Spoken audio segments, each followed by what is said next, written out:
this video we are going to study how to check a given year is being a leap year or not.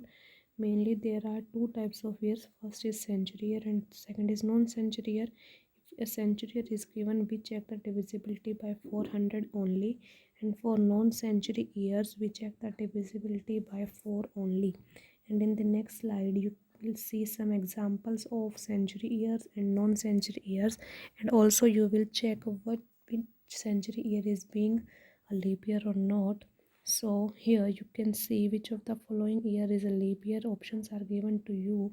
You need to identify which is the century year, and after accordingly you will have to apply the divisibility rule by 400 or 4 of your choice. So first option, second and third option, you can identify these are the century years. For to check the leap year you need to check the divisibility of 400 only, and for the fourth option, as it is a non-century year, then you will have to check the divisibility rule by 4 only. So after you can identify your option, and in the next slide you can self check your answer, your selected answer. So this is the analysis for quiz A part, B part, C part and D part, and you can all see which part is chosen rightly by you. And in the next slide you will see how we write a program in Python for checking a leap year.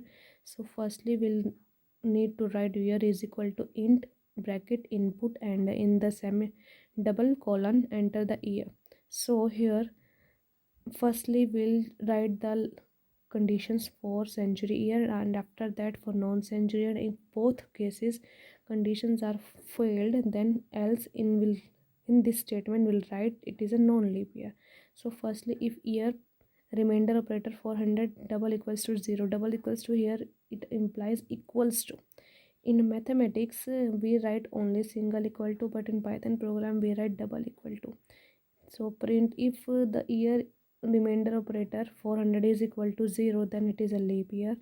L if it is divisible by 4 but not divisible by 100, then it means it is a non-century year. So divisibility criteria by 4 only will be checked, so that will be leap year if it is divisible by 4.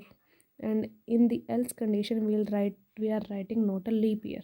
So after doing that Python program in codeboard.io or in the python.shell, you can easily identify which year is a leap year. So here is a question for you all: 1700 is a leap year or not?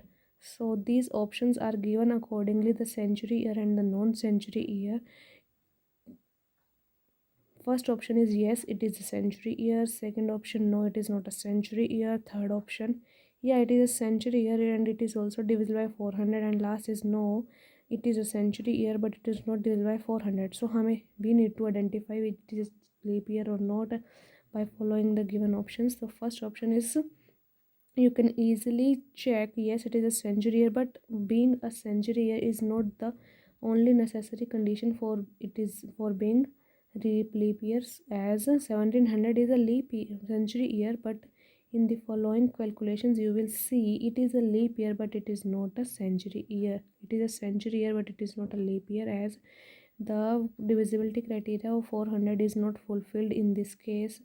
And second option is obviously wrong because it is a century year, as we can say 00 in the end of this number. Third, being a century number, we will see the divisibility criteria of 400, but in this question you can see the divisibility criteria for 400 is not fully fulfilled. Fourth option is no, it is a century number but it is not divisible by 400. Yeah, perfect. This is the accurate condition for being a non-leap year.